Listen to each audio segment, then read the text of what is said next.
Alhamdulillah, segala puji dan puja senantiasa kita panjatkan kehadirat Allah Subhanahu wa taala dan sering kita ucapkan dan ulangi kalau kalimat ini adalah kalimat suci, kalimat mulia.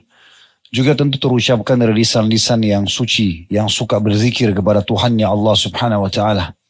Karena kita sangat yakin sebagai seorang muslim kalimat alhamdulillah dari dua susunan kata ini adalah kalimat bersyukur dan berterima kasih kepada Sang Pencipta Allah. Dan Allah benar dengan janjinya, la in syakartum la azidannakum. Kalau kalian bersyukur pasti aku akan tambah. Wala in kafartum inna adabi lasyadid. Kalau kalian kufur, justru tidak bersyukur, tidak mengatakan alhamdulillah, tidak mengakui nikmat-nikmat Allah itu, maka siksaku sangat pedih. Oleh karena itu sangat wajar kalau kita selalu membasahi lidah dan bibir kita dengan dua susunan kata ini, alhamdulillah. Selanjutnya kita panjatkan salam hormat kita kepada manusia terbaik, manusia yang telah mengajarkan kepada kita syariat Allah Subhanahu wa taala, sebaik-baik suri tauladan, orang yang telah Allah sempurnakan jalur nasabnya, fisiknya, ilmunya, imannya, dan juga orang yang akan membawa kita semua kepada keselamatan dan kesempurnaan dunia juga akhirat.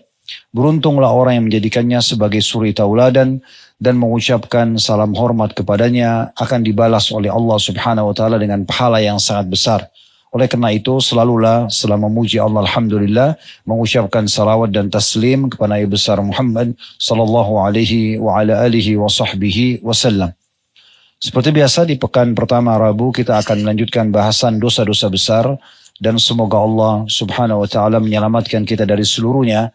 Dan kita sudah membahas seratusan lebih dosa-dosa besar ini. Dan tujuannya adalah agar kita tentu terselamatkan darinya. Dan Abi Dzar radhiyallahu anhu mengatakan, orang-orang bertanya kepada Nabi SAW tentang keutamaan amal, sementara aku bertanya tentang bahayanya dosa-dosa dan pelanggaran, agar jangan sampai aku terjerumus ke dalamnya. Jadi memang ini bagian daripada hal yang dianjurkan untuk kita pelajari. Bukan hanya kita pelajari tentang bab nikah yang merupakan ibadah, tapi kita juga mempelajari tentang bahayanya zina, sehingga kita tidak terjerumus dalam pelanggaran tersebut. Bukan hanya kita pelajari tentang transaksi jual beli yang dibolehkan, tapi kita juga mempelajari tentang transaksi haram, riba, manipulasi data, kezaliman dan seterusnya. Begitu seterusnya dalam bahasan kita sehingga memang sangat penting untuk kita ketahui. Dan pada malam ini kami memberikan judul ringkas supaya mudah difahami adalah penggerutu.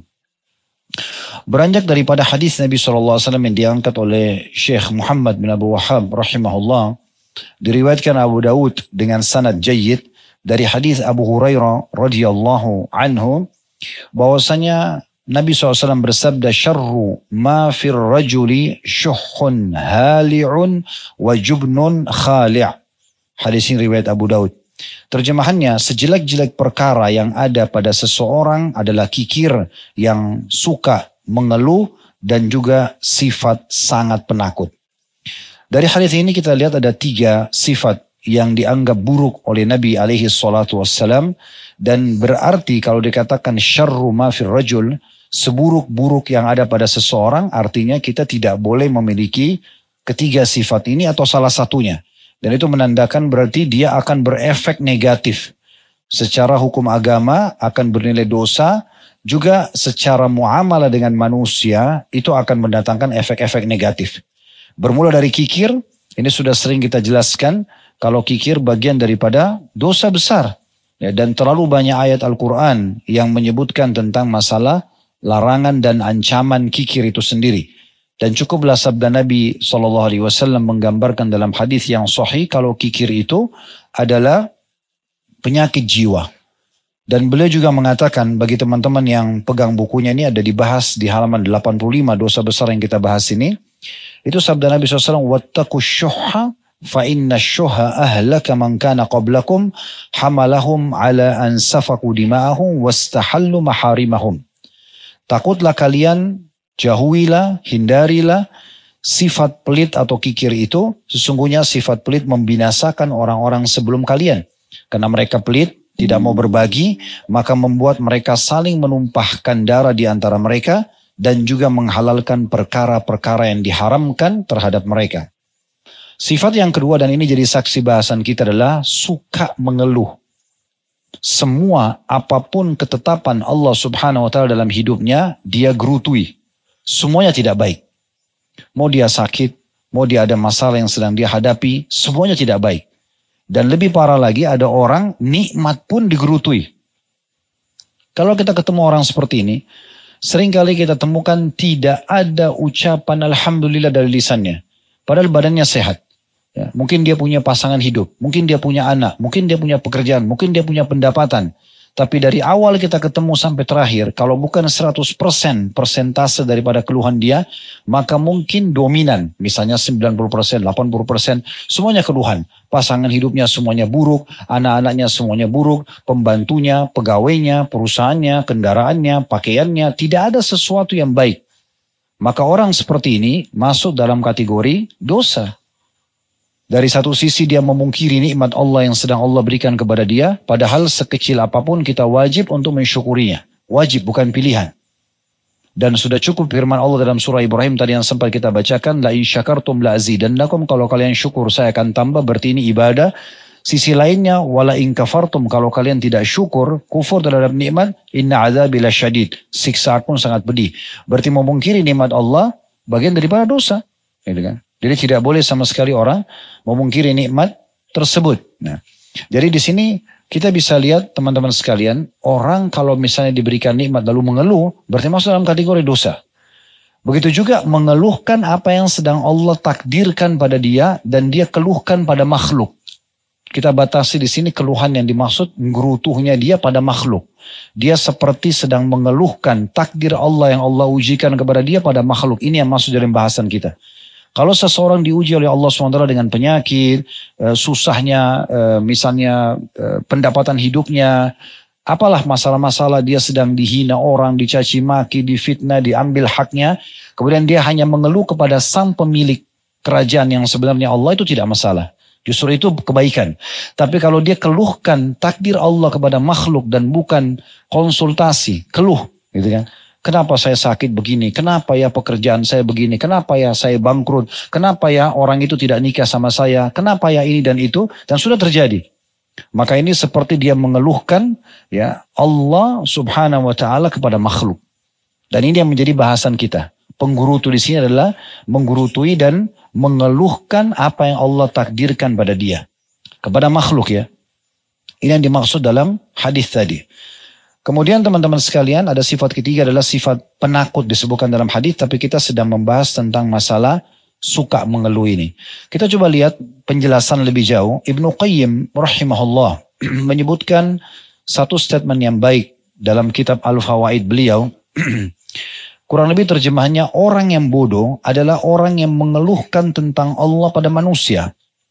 Ini dikatakan bodoh karena dua kesalahan besar terjadi padanya. Yang pertama, yang dikeluhkan adalah tentang ketetapan Allah. Sakitnya dia, gangguan orang lain, dan segala macam. Dia keluhkan, kenapa ini terjadi pada saya? Tapi dia keluhkan pada makhluk. Maka ini dianggap kebodohan. Ini dianggap kebodohan. Sebelum jauh melangkah, supaya lebih jelas ada batasan yang kita ingin targetkan. Kalau pernah dengar nama Sumayyah radhiyallahu anha, ini wanita mulia, wanita yang pertama mati syahid dalam Islam. Istrinya Yasir. Ibunya Ammar yang dikenal dengan keluarga Yasir. Mereka adalah muslimin yang merupakan budaknya Abu Jahal. Sumayyah dibunuh dalam kondisi hamil dengan ditusuk perutnya dengan anak panah atau tombak kecil yang tajam. Yasir dibunuh karena membela istrinya. Lalu Ammar pun disiksa. Intinya keluarga Yasir dikenal dengan Alu Yasir. Waktu Nabi SAW lewat di hadapan mereka sedang mereka disiksa di Mekah karena beliau tidak punya kekuatan. Beliau cuma mengatakan sabran ala Yasir fa inna mau'idahumul jannah. Sabarlah wahai keluarganya Yasir karena janji yang Allah balas dengan susahnya hidup kalian ini, siksaan ini surga. Namun ada satu unik di sini. Waktu Sumayyah sedang disiksa dan beberapa juga wanita-wanita di Mekah, kita bicara wanita karena memang dinukil riwayat tentang wanita, beberapa muslimah yang sedang disiksa, mereka orang-orang Mekah heran melihat, kok bisa sabar sekali? Sudah berdarah, kepanasan, kelaparan, disiksa, dipukul, ditendang, diinjak, dicaci maki. Tapi tetap aja mereka sabar. Hanya diminta keluar dari agamanya Muhammad, gak mau. Katakan Allah dan Uzza Tuhan, gak mau. Patung mereka, tetap la ilaha illallah. Sampai ada orang bertanya, apa yang membuat kalian seperti ini? Apa yang membuat kamu, hai Sumayyah, dan juga muslimah pada saat itu di Mekah, apa yang membuat kalian seperti ini? Maka jawabannya sederhana. Mereka mengatakan, Allah lah yang telah membuat kalian melakukan ujian ini pada kami karena ingin menguji iman kami. Jadi Sumayyah di sini dan teman-temannya tidak menyalahkan Allah padahal mereka lagi disiksa. Tidak menyalahkan juga orang-orang kafir yang sedang menyiksa mereka, tidak. Dia melihat dengan kacamata keimanan, kalau ini terjadi dengan izin Allah, karena Allah ingin menguji saya. Coba tangkap pesannya. Jadi kalau misalnya ada orang suami istri masalah, mungkin istrinya masalah, mungkin suaminya masalah. Allah sedang datangkan dia sebagai penguji buat kita. Allah buat ujian itu datang dari dia. Dari mertua, dari ipar, dari teman, dari tetangga. Memang begitu. Allah SWT uji. Dan Allah mengatakan dalam Al-Quran, atasbirun. Kami jadikan sebagian kalian fitnah, sebagian yang lain, apakah kalian bersabar? Nah tujuannya agar kita menyentuh dari sisi ilmu agama dan juga teori agama dan keimanan, ketakwaannya adalah bagaimana kita bisa menerima apa yang Allah putuskan tersebut dengan terus bersangka baik sama Allah dan minta agar Allah berikan jalan keluar sebagaimana kalau nikmat ada kita menerima sebagai sebuah nikmat. Jadi berimbang antara menerima nikmat dan juga menerima ujian yang sedang datang. Nah ini yang sedang kita bahas. Berarti Islam itu indah sekali teman-teman sekalian. Karena dalam kondisi kita sedang diuji pun kita disuruh untuk bisa menerima itu. Bagaimana kita hadir di situ. Dan di hari-hari sekarang ini teman-teman kita di Gaza menggambarkan itu. Depan rumahnya, depan matanya rumah hancur. Anaknya, cucunya, pasangannya meninggal dunia. Mereka masih bisa mengatakan Alhamdulillah. Ada satu orang tua saya terus mengulang-ulangi cuplikannya. Tapi tidak disebutkan namanya di Gaza. Pada saat ditanya, bagaimana Anda melalui kehidupan sekarang? Dia bilang Alhamdulillah. Saya masih bisa hidup. Itu sementara dia berdiri depan rumahnya yang rumahnya dibom hancur. Di situ istrinya meninggal, di situ anaknya meninggal, cucunya meninggal. Usaha yang dia buka hancur kena bom. Ditanya, lalu bagaimana pendapat Anda dengan keluarga Anda yang sudah mati? Mereka sudah mati syahid. Allah berikan mereka kebaikan. Coba dengan simpelnya dia menjawab. Plus lagi ditanya, lalu bagaimana Anda hidup sekarang di Gaza? Keluar nggak bisa, kerja di sini nggak bisa. Dia bilang rezeki sudah Allah tentukan. Saya tidak akan meninggal sampai rezeki itu datang. Saya dengan teori agama yang sebatas ilmu saja saya tangkap ini orang sangat faham. Ini orang sangat faham. Beratnya ujian yang datang, tapi dia tetap berada di rel keimanannya. Dia nggak berkeluh kesah, dia bisa menerima itu, dia tetap bisa memuji Tuhannya dengan yakin. Tidak mungkin, ya teman-teman sekalian, rezeki itu. Kita meninggal kecuali rezeki itu sampai. Saya dengar satu cuplikan Dr. Sulaiman Ruhaili hafidhahullah. Beliau menceritakan tentang salah satu ulama, Syekh Atiyah namanya. Syekh Atiyah ini kebetulan waktu saya masih SMA di Madinah, saya juga sempat hadir di majelis beliau. Tapi sudah meninggal. Sekarang majelisnya itu tempat duduknya digantikan oleh Syekh Sulaiman. Beliau cerita, Syekh Atiyah pernah menceritakan untuk bahas masalah rezeki. Dan itu tersebar ceramah beliau dalam bahasa Arab.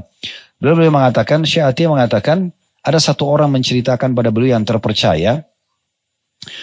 Menceritakan bahwasanya ada orang yang berdiri dekat sumur. Terjadi di Saudi kisah nyata. Tiba-tiba jatuh. Jatuh orang itu dalam sumur. Kemudian dia teriak-teriak, tolong keluarkan saya. Tapi tidak ada yang keluarkan pada saat itu. Sampai ada beberapa orang yang lewat. Kemudian melihat, mendengar suara, dikeluarkan dia. Begitu dikeluarkan, orang-orang pada tanya dia. Kenapa? Apa ceritanya? Kenapa kamu bisa jatuh? Dia cerita, tadi saya berdiri, saya tiba-tiba jatuh. Saya juga tidak tahu kenapa. Lalu kemudian orang-orang yang lewat itu karena kebetulan bawa susu, dikasih dia, minumlah untuk menenangkan diri kamu. Dia minum. Begitu dia minum, meninggal, jatuh. Subhanallah. Dia tanggapi oleh Syekh Atiyah dikatakan bagaimana seteguk susu itu harus sampai kepada dia baru dia mati. Begitu luar biasanya gitu. Dan ini teman-teman kalau kita fahami ini tidak ada satupun musibah di muka bumi ini kecuali kita anggap kecil. Tidak ada yang besar bagi seorang muslim. Karena bagi dia makin besar ujian makin besar pahalanya. Makin tinggi derajat yang akan didapatkan. Gitu kan? Sampai sebagian salaf itu, kalau lewat 1 bulan mereka nggak ada ujian, mereka bertanya-tanya. Kok kenapa saya nggak diuji sama Allah? Gitu. Kalau baik-baik saja keadaannya.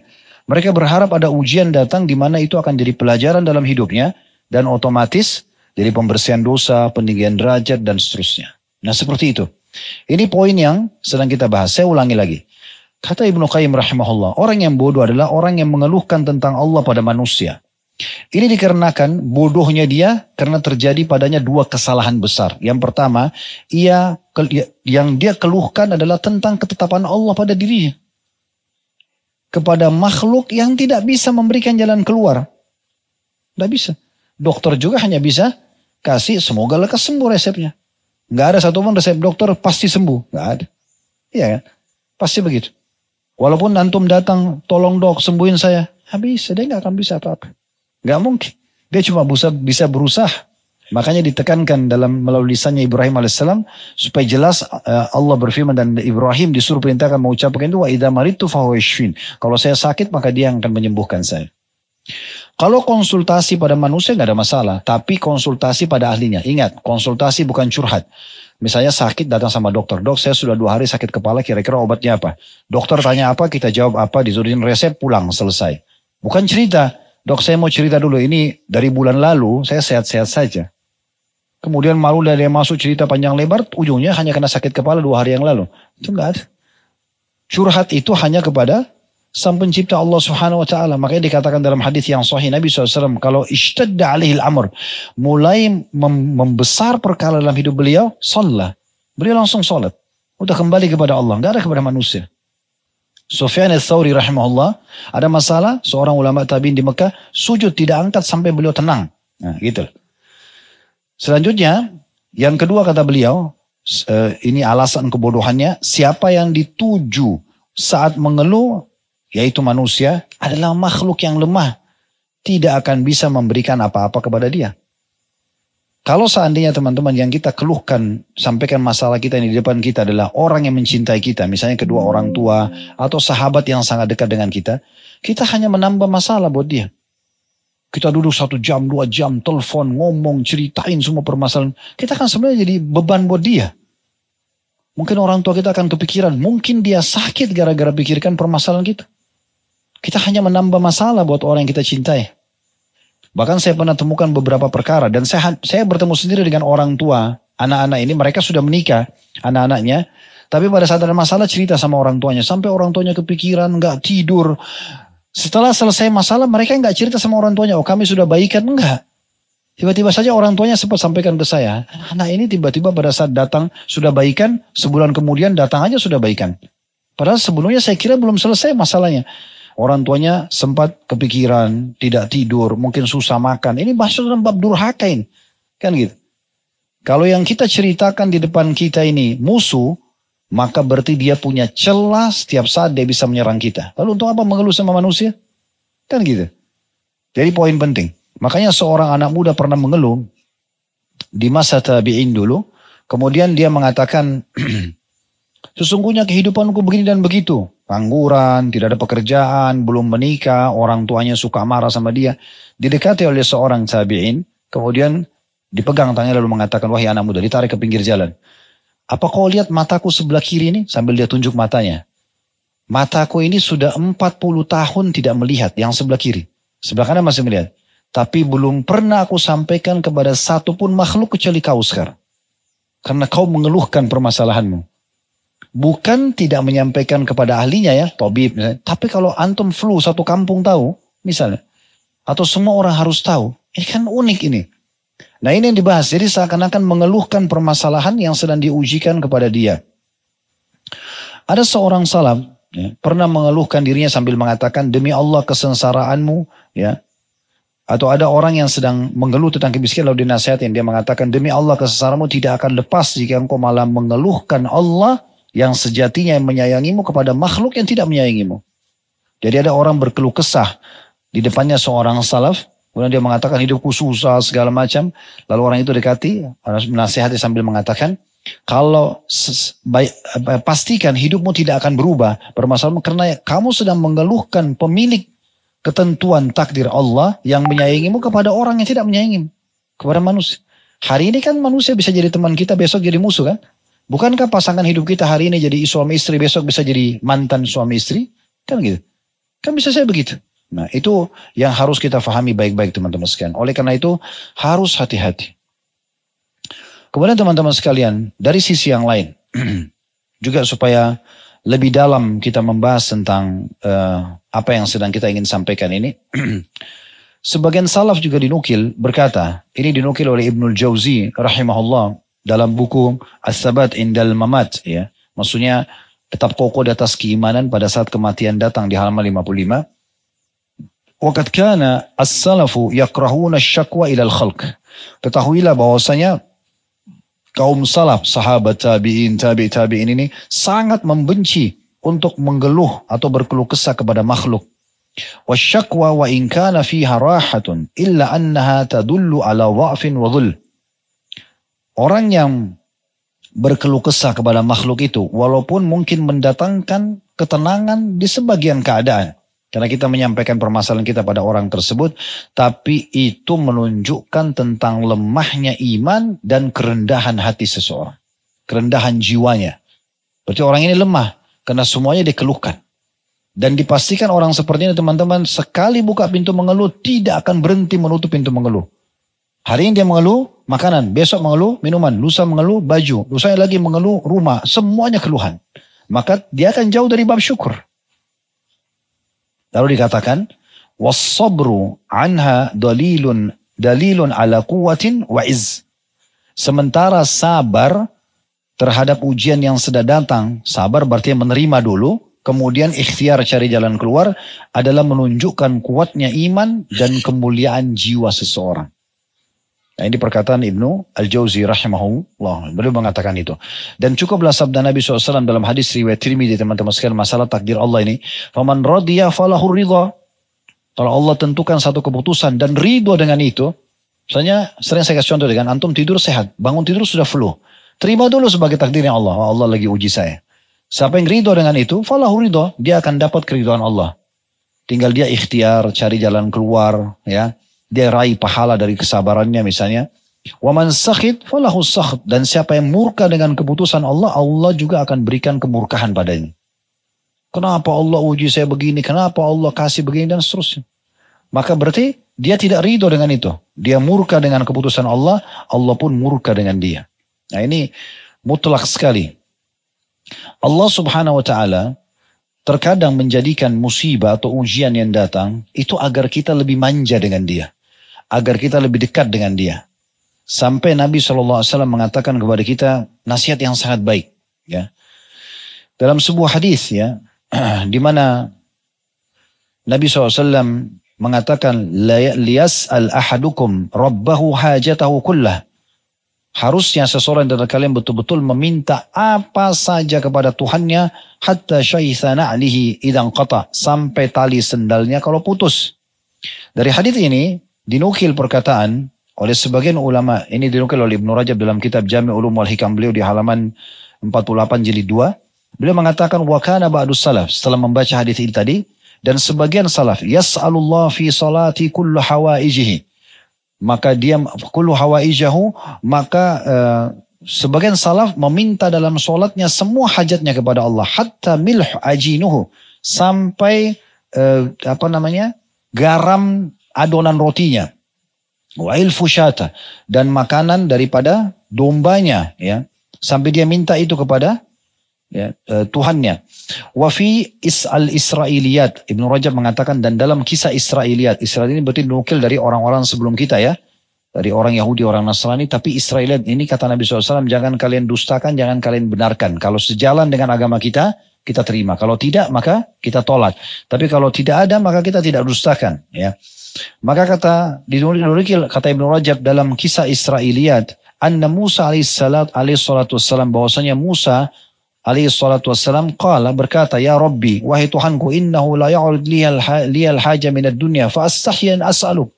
Wahai Tuhanku, kadang-kadang terlintas kebutuhanku di dunia ini kecil sebenarnya, jadi aku malu minta padamu. Qala ta'ala, maka Allah yang maha tinggi berfirman, salni hatta milhu ajinuka wa ilfu himarik. Mintalah kepadaku, kata Allah SWT, walaupun itu adalah garam adonan rotimu dan juga makanan daripada keledaimu. Jadi semuanya disuruh minta kepada Allah Subhanahu wa ta'ala. Jadi tidak ada alasan kita sebenarnya teman-teman untuk tidak menjadikan justru momentum musibah itu ya, untuk berkeluh kesah, tapi itu justru kesempatan untuk kita malah dekatkan diri kepada Allah Subhanahu wa ta'ala. Justru makin kita diminta. Ya, misalnya contoh kita sakit. Kan kita bisa minta, ya Allah sembuhin penyakit saya. Kalau tidak ada penyakit kan kita tidak bisa dapat doa dari minta kesembuhan kan. Kan minta kesembuhan itu kalau sakit kan gitu. Jadi kalau kita lagi sakit kita mengatakan ya Allah sembuhin saya. Berarti kan kita sedang berdoa minta disembuhkan penyakit. Berarti dapat pahala dari doa minta kesembuhan enggak? Nah kalau kita lagi tidak sakit. Masa kita mau minta ya Allah sembuhin saya lagi sehat kan gitu. Berarti kan ada satu sisi celah di mana kita bisa dapat pahalanya gitu. Dari situ. Nah ini poin penting teman-teman sekalian untuk difahami baik-baik gitu kan. Jadi kita tunggangi kesempatan emas, kita tunggangi keadaan kita agar kita bisa ya lebih dekat kepada Allah Subhanahu wa taala. Berapa banyak di antara kita pada saat sedang hadapi masalah dia bisa menangis, dia bisa bangun sholat malam, mengeluh sama Tuhannya, merasa dekat dengan Allah, itu luar biasa. Dan Nabi SAW mengatakan kalau Allah melihat ya, nikmat yang melimpah, doa yang indah dari seorang hamba, Allah terlambatkan jawabannya agar hamba tersebut tetap dalam doanya. Ada suatu poin penting lagi disampaikan oleh Al-Qurtubi, asar ya beberapa riwayat dari Nabi SAW bahwasanya terimalah berita gembira karena sesungguhnya dua kemudahan tidak akan dikalahkan oleh satu kesulitan. Apa maksudnya? Kita tahu dalam salah satu ayat Al-Quran, fa inna ma'al usri yusra. Di setiap kesulitan ada kemudahan. Lalu Allah ulangi, inna ma'al usri yusra. Di setiap kesulitan ada kemudahan. Berarti Allah ulangi dua kali kemudahan di satu kesulitan. Nabi SAW mengatakan, terimalah berita gembira karena tidak akan mungkin dua kesulitan terkalahkan dengan dua kemudahan dikalahkan dengan satu kesulitan. Di sini dijamin, sampai sebagian salaf mengatakan, ketahuilah, andai saja kesulitan itu masuk ke dalam satu lubang, maka akan masuk bersamanya kemudahan. Cuma tinggal tunggu waktunya saja. Allah menentukan semua punya ajal, itu bukan hanya ajal kematian. Ajal tentang takdir pun itu ada. Misalnya kita sakit nih. Ada saatnya sakit itu akan habis nanti waktunya. Di saat sudah mendekati ajalnya penyakit itu, antum akan dapat obat yang cocok, akan sembuh. Kalau belum ajalnya datang, biar kita berobat belum sembuh, karena harus titiknya tiba di sana. Beruntunglah orang yang faham ini, sehingga mereka menikmati prosesnya. Ini luar biasa. Ya. Oleh karena itu kita betul-betul harus faham, kalau Allah Subhanahu wa ta'ala memberikan kemudahan tidak main-main. Tidak main-main. Ini betul-betul diberikan kemudahan yang sangat luar biasa. Sehingga Allah menciptakan kita dan Allah masuk ke dalam tanda kutip di sini secara hukum ke alam kita. Hadis Nabi SAW misalnya tentang musibah. Kalau ada seorang hamba mukmin, anaknya meninggal. Allah akan berfirman kepada para malaikatnya, apakah kalian mencabut ruh anak hambaku? Maka para malaikat mengatakan iya. Lalu Allah bertanya lagi, apakah kalian mencabut ruhnya, buah hatinya?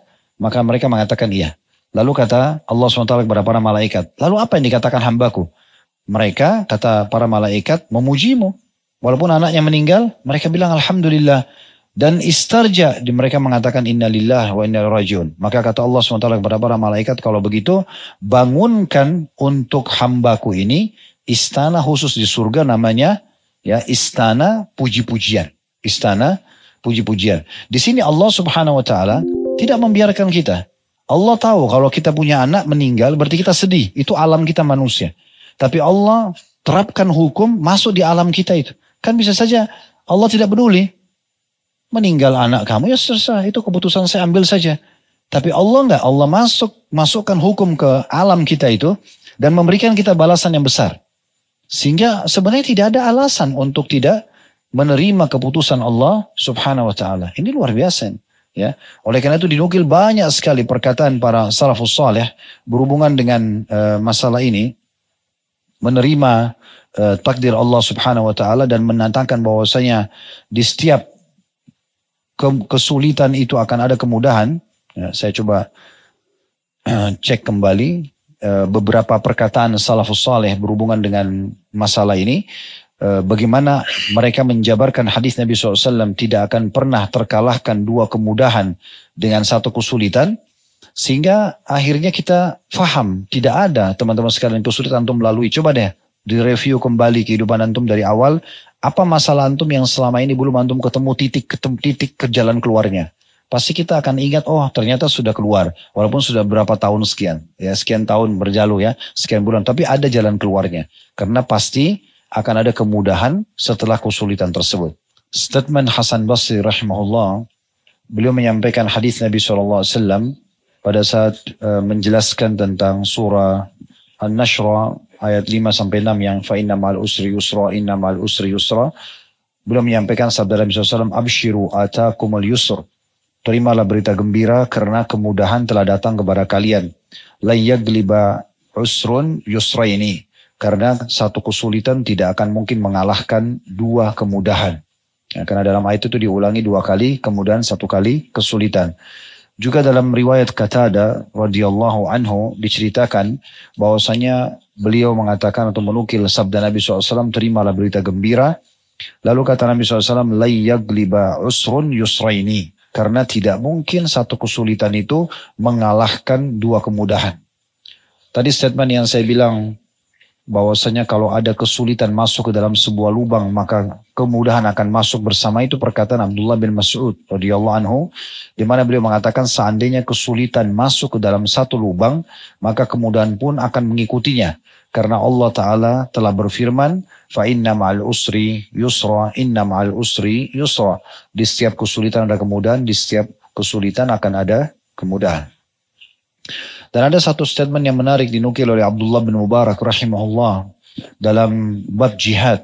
Pada saat Umar bin Khattab radhiyallahu anhu menulis surat kepada panglima perangnya pada saat akan menembus negeri Syam, Abu Ubaidah radhiyallahu anhum, beliau mengatakan, amma ba'd, dan selanjutnya, wahai Abu Ubaidah, tidaklah Allah menurunkan kesulitan pada seorang mukmin. Sekarang kau akan berperang. Pasti akan ada kesulitan, ketakutan, kekhawatiran. Nanti kalau musuh menang, nanti kalau ditawan, nanti kalau begini dan begitu misalnya. Tapi ketahuilah, tidak Allah turunkan kesulitan pada seorang mukmin, melainkan pasti setelahnya Allah datangkan kegembiraan untuknya atau kemudahan. Karena ingatlah, satu kesulitan mustahil mengalahkan 2 kemudahan. Karena Allah Subhanahu wa Ta'ala telah menyebutkan. Lalu Umar menukil surah Al-Imran, surah nomor 3 ayat 200, ya ayyuhalladzina amanu sabiru wa sabiru wa rabitu. Hai orang beriman, bersabarlah kamu dan kuatkanlah kesabaranmu itu, dan tetaplah bersiap siaga di perbatasan negerimu, dan bertakwalah kepada Allah sungguhnya agar engkau mendapatkan atau kalian mendapatkan keberuntungan. Dan juga mungkin ditambahkan dengan firman Allah Subhanahu wa Ta'ala dalam surah At-Talaq, surah nomor 65 ayat 7, yang berbunyi, saya ja'alullahu ba'da usrin yusra. Pastikan Allah akan memberikan kelapangan setelah kesulitan. Jadi nggak ada kesulitan itu yang tidak diikuti dengan kelapangan. Tinggal tadi saya bilang semua punya ajal, batas waktu. Jadi kalau Allah sudah sampaikan ajalnya, dia akan selesai. Nah, beruntunglah orang yang menikmati prosesnya itu sehingga dia maksimal panen pahala dengan tidak menggerutu atau mengeluhkan Tuhannya kepada makhluk. Jadi ini poin penting. Sebagai penutup, ada statement Imam Syafi'i rahimahullah yang menarik. Beliau mengatakan dalam bait syairnya, sabran jamilan ma aqrabal farja. Kemudian, man raqaballah fil umuri naja, man sadaqallaha lam yanaluhu adza, wa man rajahu yakunu haitsu raja. Bersabarlah yang baik, niscaya kelapangan itu akan sangat dekat. Artinya kalau lagi ada masalah, ada musibah, sabar saja. Terima dulu keputusan Allah, kemudian ikhtiar cari jalan keluar. Karena pasti akan ada bersamanya kelapangan yang sangat dekat. Barang siapa ya yang pada saat sedang ada musibah itu mendekatkan diri kepada Allah, maka pasti dia akan lepas dari kesulitan dan akan mendapatkan keselamatan. Barang siapa yang begitu yakin dengan Allah, maka ia pasti tidak akan merasakan penderitaan. Dan barang siapa yang selalu berharap kepada Allah, maka pasti Allah akan berikan kepadanya pertolongan. Nah, ini tambahan daripada informasi tadi yang ingin saya sampaikan, beberapa statement para ulama salaf berhubungan dengan masalah ini. Baik saya teman-teman sekalian, semoga apa yang kita bahas ini bermanfaat buat kita semua. Dan kita selalu berdoa agar seluruh amal soleh yang pernah kita kerjakan, yang sedang kita kerjakan, akan kita kerjakan diterima dengan pahala yang sempurna. Dan semoga seluruh dosa yang pernah kita kerjakan dimaafkan dan diganti oleh Allah SWT dengan kemahamurahannya. Selalu kita doakan agar negara kita menjadi negara yang aman, tentram, damai. Allah jaga persatuan, kesatuan dan kemerdekaan kita. Dan Allah makmurkan serta Allah jadikan negara kita sebagai contoh bagi negara-negara yang lain. Dan Allah tolong saudara-saudara kita yang sedang tertindas dimanapun mereka berada, di Palestina, di Yaman, di Irak, di Myanmar, di mana saja. Semoga Allah ikhlaskan niat mereka, terima para syuhada mereka, mulakan Islam di tangan mereka dan tangan kita semua, dan semoga Allah ikut sertakan kita bersama mereka di pahala, baik dengan doa, dengan harta, juga dengan jiwa kita, dan semoga Allah satukan kita semua di surga firdausnya tanpa hisab, mana disatukan dalam majlis ilmu yang mulia ini. Allahumma amin. Wa sallallahu ala nabiyina Muhammadin wa alihi wa sahbihi wa sallam, wa akhiru da'wana alhamdulillahi rabbil alamin. Subhanakallahumma bihamdika asyhadu an la ilaha illa anta astaghfiruka wa atubu ilaik. Wassalamualaikum warahmatullahi wabarakatuh.